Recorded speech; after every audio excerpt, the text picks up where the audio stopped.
आजमगढ़ का एक ऐसा सरकारी स्कूल जो आज पूरे भारत की एजुकेशन सिस्टम को चैलेंज कर रहा है।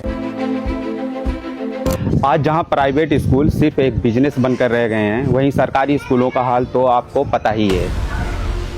आजमगढ़ के बासुपार का ये स्कूल उन सब के लिए एक रोल मॉडल बन के सामने आया है।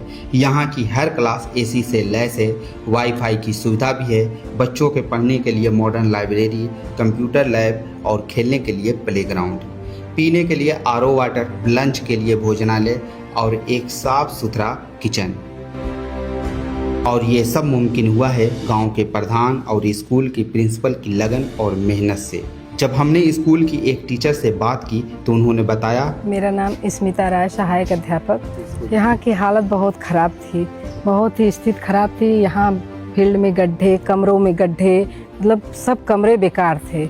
लेकिन प्रधान जी ने, जब प्रधानी जीती और 15 अगस्त पर आए और उन्होंने भाषण दिया, पूरे गांव वाले भी थे, बच्चे भी थे, सारे लोग थे। उन्होंने कहा कि मैं एक ऐसा विद्यालय बनाऊंगा, इसको मॉडल विद्यालय बनाऊंगा, और उन्होंने करके दिखाया। देर से किया लेकिन दुरुस्त किया, बहुत अच्छा काम किए हैं। तो जब गांव का एक स्कूल ऐसा बन सकता है तो बाकी क्यों नहीं।